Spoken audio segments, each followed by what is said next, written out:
Alors bonjour, bienvenue à cette capsule web. Nous sommes aujourd'hui en mathématiques première secondaire. Nous allons travailler les opérations sur les fractions.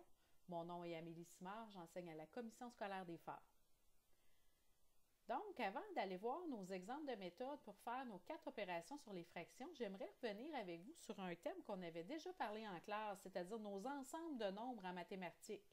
On avait vu au début de l'année les nombres naturels. On avait vu qu'il y avait deux conditions pour appartenir au nombre naturel, et c'était d'être un entier et d'être un nombre positif. Donc, dans mes nombres naturels qui sont en jaune, je pourrais inclure comme exemple le nombre 12, le nombre 100. Donc, ce serait des exemples de nombres naturels. On avait vu ensuite les nombres réels. Et là, on avait vu qu'il y avait encore la condition d'être un entier, mais que là, le nombre était négatif. Exemple, moins 3, moins 42. Donc, ces exemples-là appartiennent aux nombres réels, donc des entiers, mais négatifs. On avait vu ensuite les nombres rationnels. Et là, là-dedans, on inclut nos fractions. Exemple, une demi, 2 tiers. Donc, ce sont des nombres rationnels. Ça peut être négatif aussi. Moins 1 cinquième, moins 2 septièmes. Donc, ce sont mes nombres rationnels. C'est quoi le sens dans la fraction du nombre? Okay? Il y a un sens spécial. Si je prends mon exemple de une demi, ben ma petite barre qui est ici, elle veut dire diviser.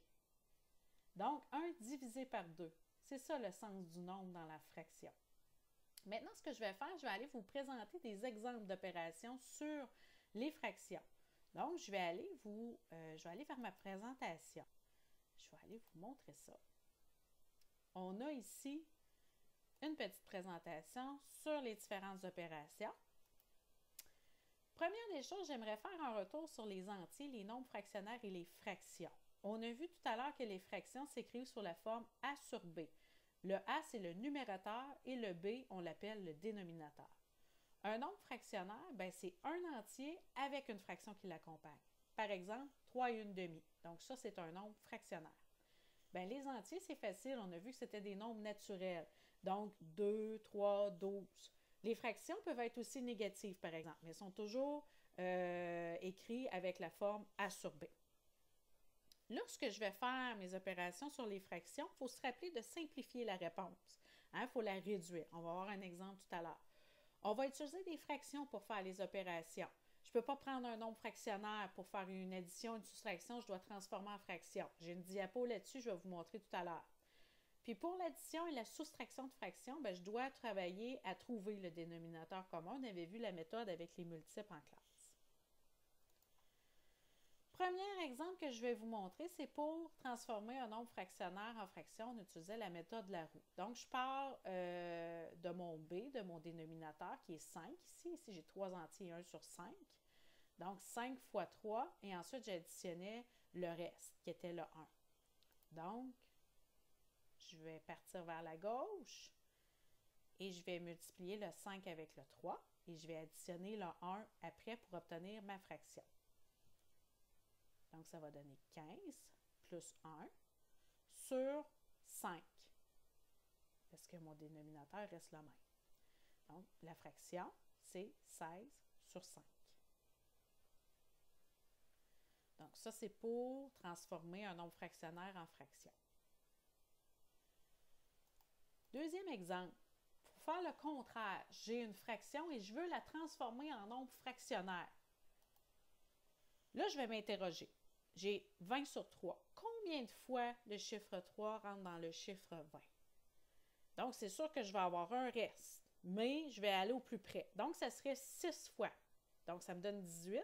Reste 2. Et là, je vais remettre mon 3 comme dénominateur. Donc, 20 sur 3 donne 6 et 2 tiers. Et là, quand je vais donner ma réponse, je dois la donner en nombre fractionnaire. Mais pour faire l'opération, par exemple, je dois prendre mon nombre fractionnaire, si j'en ai un, et le transformer en fraction.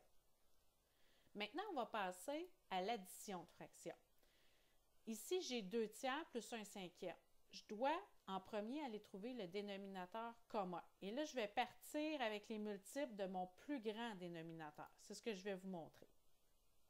Donc, entre 3 et 5, c'est 5, mon plus grand dénominateur. Je sors ces multiples. Donc, j'ai 5, 10. Ensuite, j'ai 15, j'ai 20. J'en sors quelques-uns. Ensuite, je regarde. J'ai 3 comme mon autre dénominateur. 15, ben, c'est un multiple à la fois de 3 et de 5. Qu'est-ce que je fais une fois que j'ai ça? Bien là, je dois aller trouver la fraction équivalente. Donc, je multiplie par 5 pour avoir, dans le fond, mon dénominateur de 15. Donc, j'arrive à 10 sur 15. Même chose pour ma deuxième fraction. Donc, je fais x3 parce que je vais avoir 15 en bas. Donc, je vais multiplier par 3, qui me donne 3 sur 15. Et là, une fois que j'ai ça, je peux faire mon opération. Je vais additionner mes deux numérateurs. Donc, 10 plus 3, ça va me donner 13 sur 15. Et là, je n'ai pas besoin de réduire. Mon 13 est premier, donc 13 sur 15.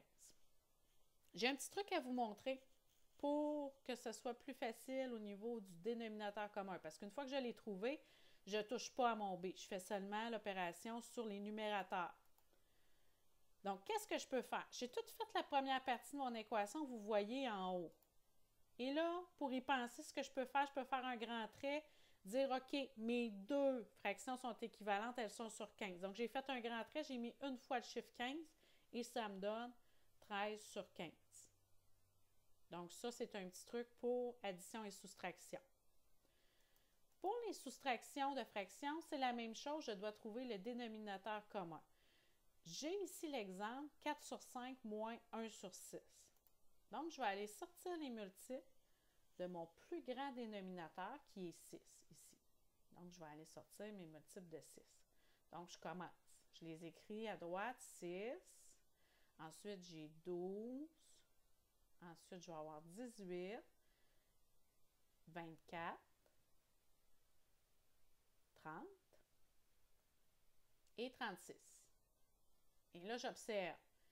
Bien, ici, là, mon 30, 5 et 6 ont 30 comme multiples, les deux. Donc, je vais utiliser 30 comme dénominateur commun. Je peux tout de suite l'indiquer avec un grand trait pour dire que ça combine les deux. Donc, là, je sors ma fraction équivalente.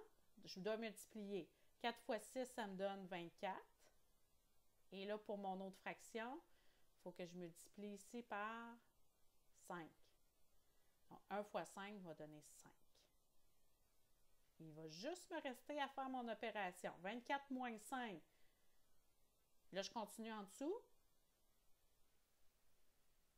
24 moins 5 va donner 19 sur 30. Et là, ça, c'est ma réponse finale. Je ne peux pas simplifier plus que ça. Donc, ça, c'est pour la soustraction de fractions. Maintenant, on va aller voir la multiplication de fractions. Ça, c'est le plus facile. Je n'ai pas à trouver des dénominateurs communs. Je procède, je vais aller multiplier mes numérateurs et multiplier mes dénominateurs et le tour est joué. Donc, je commence. 2 fois 1, ça donne 2 sur 3 fois 4, ça donne 12. Donc, ça, c'est ma réponse. Par contre, je dois réduire. Je divise par 2 en haut, je divise par 2 en bas. C'est le même chiffre en haut, en bas. Ça va me donner, je vais aller corriger mon 1. Donc, 2 divisé par 2, ça donne 1 sur 12 divisé par 2, va me donner 6. Donc, 1 sixième, réponse finale.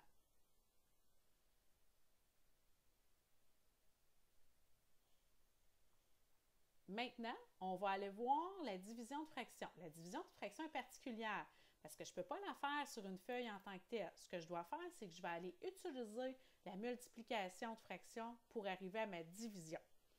Par contre, c'est que je dois aller inverser ma deuxième fraction pour pouvoir l'utiliser. Donc ici, j'ai 3 quarts divisé par 1 sur 5. Ma deuxième fraction, c'est 1 sur 5. Je dois l'inverser pour pouvoir faire ma multiplication et que là, je procède à ma division en faisant ma multiplication. Donc, mon 1 sur 5, je l'inverse. 3 sur 4, multiplié, je change mon opération par l'inverse, 5 sur 1. Il faut faire attention. L'inverse de 1 sur 5, c'est 5 sur 1. Hein, l'inverse, c'est pas l'opposé. Et là, ici, pour changer mon signe, parce que moi, je veux quand même faire une division, là, ce que je fais, c'est que je dois absolument inverser ma deuxième fraction. Et là, ensuite, je le traite exactement comme une multiplication. Donc, je vais aller multiplier 3 fois 5, ça va me donner 15. Et là, pour mon B, 4 fois 1, ça va me donner 4. Et là, j'ai une fraction, mais je dois le mettre en nombre fractionnaire. Donc, combien de fois 4 rentre dans 15? C'est 3 fois. Et là, j'ai un reste, parce que ça me donne 12. Donc, il va rester 3 sur 4. Et ça va être ma réponse finale. Donc, on voit la division d'une fraction, ça se fait comme une multiplication. Seule condition, c'est qu'avant, je dois aller inverser ma deuxième fraction. Pour l'activité de cette semaine, dans le fond, l'activité de la recette, tu peux prendre la recette qui est proposée ou t'en choisir une à ton goût. Mais on reste toujours en biscuits ou galettes parce que c'est des recettes où il y a un petit peu plus de fractions. Il ne faut pas oublier de la tripler.